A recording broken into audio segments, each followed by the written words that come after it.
and fell and I hit my head, so I went to the hospital for a concussion. And one doctor who was there was so smart and noticed something was just not right. And she said, why don't we do some more tests? And they found my type 1 diabetes. For young people, it will be very difficult, especially during the teenage years, because it's a time when you want to become independent. It's a time you want to build your own life. It's a time where you might want to hear a little bit less from your parents. And now all of a sudden you have a disease where you depend on measuring your sugar, injecting your insulin. There's so many things that affect my diabetes. So when you're going through a stressful time, when you're going through exams at school, when you're going through social things with friends, all of those things are affecting my diabetes. And sometimes I'll be low and I won't even notice, and I'll just be like so mean, and my friends will be like, Sarah, check your blood sugar.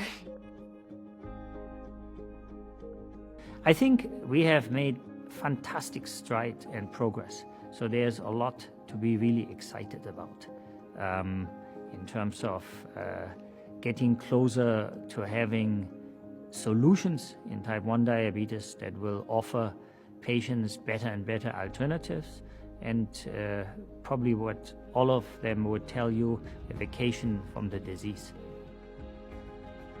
Medical researchers are really special people. To have such a passion for helping me and for helping those other people with diabetes, they're doing amazing work, and I'm so thankful that they are, because it's so important to cure this disease, because I don't want it anymore. I would say don't give up hope. I have never given up hope during all my research career, and I have given all my life's research career to this one disease and problem to really make an in-depth impact there. Progression cascade. Stages of type 1 diabetes. Stage 1. Normal blood sugar. Stage 1 is now considered the start of T1D. Individuals test positive for 2 or more diabetes-related autoantibodies identified by trial net screening. The immune system has started attacking insulin-producing beta cells, although blood sugar levels remain normal and no symptoms are present. At least one diabetes-related autoantibody. Normal blood sugar levels. No symptoms. Did you know? Research shows that age plays a significant role in the rate of T1D progression. The younger the person, the faster the disease will progress. Stage 2. Abnormal blood sugar. Stage 2, like Stage 1, includes individuals with 2 or more diabetes-related autoantibodies, but now blood sugar levels have become abnormal due to increasing loss of beta cells. There are still no symptoms. 2 or more diabetes-related autoantibodies. Abnormal blood sugar levels. No symptoms. Did you know? For both Stage 1 and 2, the lifetime risk of clinical diagnosis, Stage 3, nears 100%. Stage 3. Clinical diagnosis.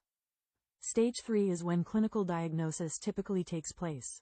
By this time, there is significant beta cell loss and symptoms of type 1 diabetes are usually present. Clinical T1D diagnosis plus significant beta cell loss plus symptoms of T1D. You had diabetes. You tested your blood sugar often. Doing so helped you understand how food, activity, stress, and illness could affect your blood sugar levels. By now, you've got it figured out for the most part. But then, bam, something makes your blood sugar zoom up. You try to adjust it with food or activity or insulin, and it dips really low.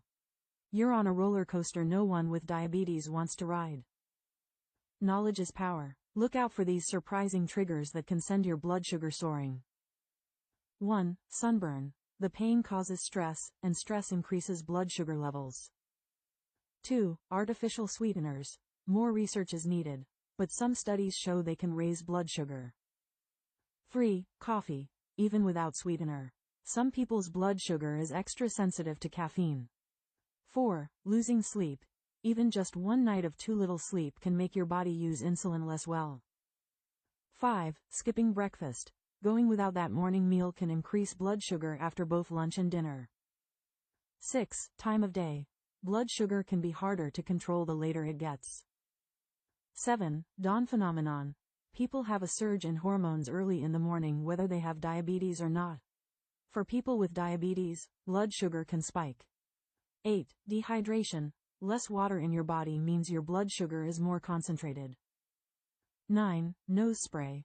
Some have chemicals that trigger your liver to make more blood sugar.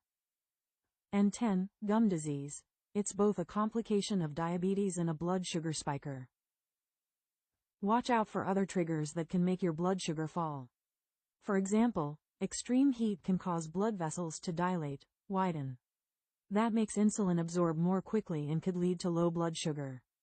If an activity or food is new, check your blood sugar before and after to see how you respond. Yeah, you can be the greatest, you can be the best, you can be the King Kong banging on your chest, you can... Type 1 diabetes management is all about a balancing act. Food intake, or rather carbohydrates eaten, versus insulin taken, combined with the right timing. Getting this balance right will help achieve and maintain a steady blood glucose level in target range over time. Sounds simple enough, but of course in practice we know it's not. For a start, carbs versus insulin is not a simple science, and there are many variables we know about, like exercise and illness, to name just a couple of things, that impact on the blood glucose levels, which does complicate matters. But we all eat day in, day out, and of course we need to eat foods containing carbohydrates for energy. But when you have type 1 diabetes, then you need to balance the carbohydrate intake with insulin to prevent your blood glucose levels from going too low or high, which we know we want to avoid. So let's just consider how we can achieve steady blood glucose levels by getting better at carb counting. We can control and measure what we eat, and we can calculate carbohydrates in food. If people with type 1 diabetes just ate lots of foods with carbs in them and didn't make an insulin adjustment, the blood glucose levels will simply rise. On the contrary, if people with type 1 diabetes take insulin without eating carbohydrates, then this insulin is going to pull down the blood glucose quite rapidly, causing a hypo or a dangerously low level of blood glucose. Yet, if we get the balance right, that is, we match the carbohydrates with insulin, we can keep the blood glucose levels pretty steady in the target range over time. The only way to get the balance right between food carbs and insulin is to count the food carbs as accurately as possible and then match this up with the correct amount of insulin, also referred to as the insulin-carb ratio. This is why carbohydrate counting can help people with type 1 get much better control of blood glucose levels. We want you to get the balance right and get the right amount of insulin acting on the right amount of carbohydrates as often as possible, giving you levels in target range much more often and resulting in a better long-term health. Our body doesn't like it when our blood is too sweet. Don't let diabetes take control of you. Controlling blood sugar is the first thing to do. Exercise, eat healthy, check your sugar each day. Controlling diabetes keeps your problems away. Insulin moves glucose from the blood into cells.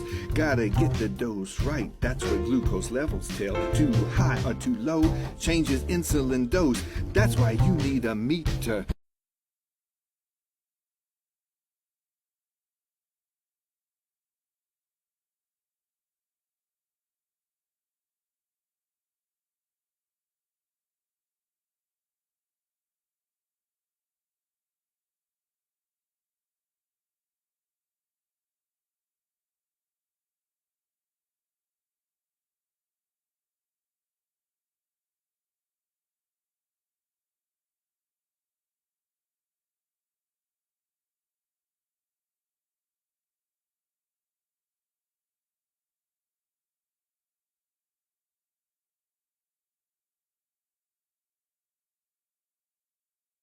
Like every other kid you may know. But on the inside, I have type 1 diabetes. Diabetes is not contagious. You can't catch it from me. In fact, people don't know why some kids get type 1 diabetes and some don't. There is no cure, but we know the symptoms and we can control it. And that will help keep me healthy and strong, just like you. So I bet you're curious. What is type 1 diabetes? An organ in your body called the pancreas produces an important hormone called insulin. Insulin is what turns the food you eat into energy, and we all know how important energy is to kids. But my body doesn't make any insulin, so when I eat, the sugar in my blood never turns into energy. The blood sugar levels just get higher and higher with no place to go. If left untreated, I could be at risk for organ damage. to my heart, liver, kidneys, and even my eyes. But don't worry. Luckily, there are ways I can add insulin to my body and keep my sugar levels normal, just like yours. Throughout the day, I check my blood sugar levels using a glucose meter. You may see me doing this in the classroom before I eat or begin any kind of strenuous exercise. Checking or testing involves taking a drop of blood, usually from my fingertips, and placing it on a special test strip in a glucose meter. Blood sugar levels are measured in milligrams per deciliter, and normal for someone with type 1 is usually between 80 and 180 milligrams per deciliter. Once I test my blood sugars, I know how much insulin I need to give. Kids like me usually need insulin shots several times a day. The exact number varies from person to person, but we take them at regular intervals every single day. Some kids use shots or insulin pens. It can hurt, but you get used to it. I use an insulin pump. It's the size of a cell phone, and I just slip it in my pocket. The pump gives me a small, steady dose of insulin through a plastic tube, which is attached to a small needle inserted into my skin. When I eat, I just push this button, and it gives me an extra amount of insulin. The insulin I inject goes into my system and helps my body change food into energy. Sounds simple, right? Not really. Sorry, I'm just a kid, not a scientist. Figuring out how much insulin I need depends on math and a lot of other different factors.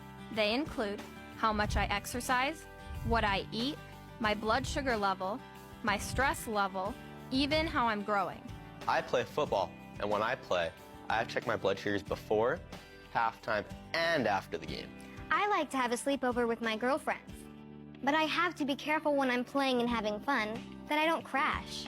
Crash is when my blood sugar drops. It's not my fault if my blood sugars get out of control, because I can't do anything about it. So please try to understand. Usually there are two problems with diabetes. One, of course, is if your blood sugar gets too high. This can happen if any of the following things occur: not having taken enough insulin, eating more than usual, eating earlier than usual, eating food with higher carbohydrate content without injecting extra insulin, a clog in the insulin pump tubing, less exercise than normal, stress, or illness. If my blood sugar is too high, I might have a reaction, and I may need your help. Now look, don't be afraid. The most important thing you can do is stay calm and help me find a solution. Here are some of the symptoms that tell you my blood sugar levels are too high: thirst, frequent urination, blurry vision, stomach pain, increased hunger, nausea, drowsiness, lethargy, or exhaustion, confusion, sweating, fruity, sweet, or wine-like odor on my breath, vomiting, inability to concentrate, and/or weight loss. High blood sugars in the short term won't put me in danger right away, so if you see these warning signs, don't panic. But if my blood sugar is high for an extended period of time, then we've got a major problem. Because of my diabetes, I have an emergency care plan that tells you what to do if I experience any problems relating to my blood sugar levels. It was prepared by my healthcare provider in conjunction with my family and school personnel. If I am experiencing high blood sugar levels, the plan may instruct you to give me water or sugar-free drinks, monitor my blood sugar levels, and keep me from engaging in strenuous exercise. If you recognize my blood sugar levels are extremely high, immediately call my parents or a physician. Please don't mess around with it yourself. You should only inject additional insulin if specifically told to do so. The other problem I have is low blood sugar levels. Low blood sugars in the short term are much more dangerous because they can lead me to insulin shock. Low blood sugar levels occur when I have too little food or too much insulin in my system. Here are some of the reasons why I may have low blood sugar levels: taking more insulin than needed for the type of food I ate, not eating or eating later than usual. Here are some symptoms to look for if you think my blood sugar may be going low: dizziness, nervousness, personality change or irrational behavior, blurry vision, shakiness, nausea, crying, sluggishness, sweating, poor coordination, hunger, lightheadedness, irritability, drowsiness, erratic response to questions, inability to concentrate. If I tell you I don't feel well or that I think my blood sugar levels are going low, never ever send me to the nurse's office or anywhere alone. Always make sure I have someone to accompany me. It's important to refer to my emergency care plan and monitor my blood sugar levels as the plan suggests. You should always take action based on the readings and not just on how I may or may not be acting. Low blood sugar levels are considered anything below 70. In this range, some kids will start to show symptoms, while others may still feel perfectly normal. If there is no way to test my blood sugar level to see if it is high or low, always treat me as if it's low. Feed me. Give me something to eat or drink that contains carbohydrates or fast-acting sugar, and then test my blood sugar level as soon as possible. But if I start showing some really serious symptoms, you might need to give me a glucagon shot. Glucagon is something you need to give me if I can't eat food or drink liquid anymore. If I start to shake, lose consciousness, or experience convulsions, lay me on my side. This will keep me from choking or hurting myself. Call the person trained to give me an injection of glucagon or call 911. Glucagon, like insulin, must be injected with a syringe into the skin. Glucagon is packaged in a kit. It comes with a vial of powder containing the medicine and a syringe filled with liquid to mix with the medicine. You should never mix glucagon in advance or after the expiration date printed on the kit and on the vial. Once you have administered the glucagon, it might take up to 10 minutes for the shot to cause the blood sugar to rise and the person to respond. Once conscious, you should monitor blood sugar levels and encourage the person with diabetes to eat or drink something with carbohydrates as soon as they are able. After mixing glucagon, always discard any unused portion. Handling situations like these can be very scary. Believe me, I know. But by reviewing the signs and symptoms regularly, you can prepare yourself in case there is an emergency. If you have specific questions about a student, contact the relevant diabetes provider and go to the JDRF website for more general information. I'm almost positive we've seen each other before. I'm a singer. I'm an animal lover. I'm a guitar player.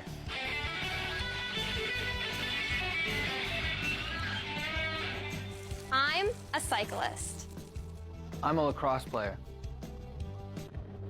See, I'm a regular kid. I just have type 1 diabetes. But now you know what it means. So don't be afraid. Learn all that you can. And smile at me the next time you see me, because I'm just like you.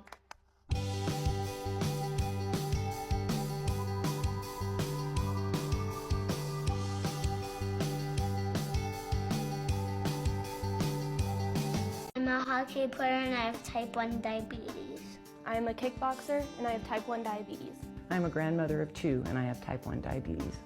I love to ski. I run track. I am a football player. I have type 1 diabetes. My brother has type 1. Type 1. Mi hijo tiene diabetes tipo 1. My brother has type 1 diabetes, but we still play the lava game where we can't touch the ground. Sorry. I build rockets and I have type 1 diabetes. I ski. I'm a rock climber. I run half marathons. I bike 26 miles a day. And I have type 1 diabetes. I have type 1 diabetes. I play the oboe. I'm a mom. I lift weights. I work out every day. And I have type 1 diabetes. And I have type 1 diabetes. And I have type 1 diabetes. And think that it's shit. Take it out on the man, throw a hissy fit. You do not got it. You do not got it. You do not got this. You do not got that. You know it's not that. You're not my daddy. You got no comments. You was not worth my love, huh? You was not worth my love, huh? Homeboy, hope you next bitch diabetic. All natural, no artificial flavor. Yes, bitch, I said it. Shout out, Uncle Lou, that even say this shit. Fuck the blue, bitches, fuck the blue. Pay attention, because in this short video, we are going to be talking about type 1 diabetes. This is your pancreas, and it does a great job of keeping you alive. However, sometimes it doesn't do what it's supposed to. If you experience the following 4 symptoms, what we conveniently call the 4 T's, you may be at risk of type 1 diabetes. Constantly feeling thirsty, frequent trips to the toilet, feeling tired, and looking thinner.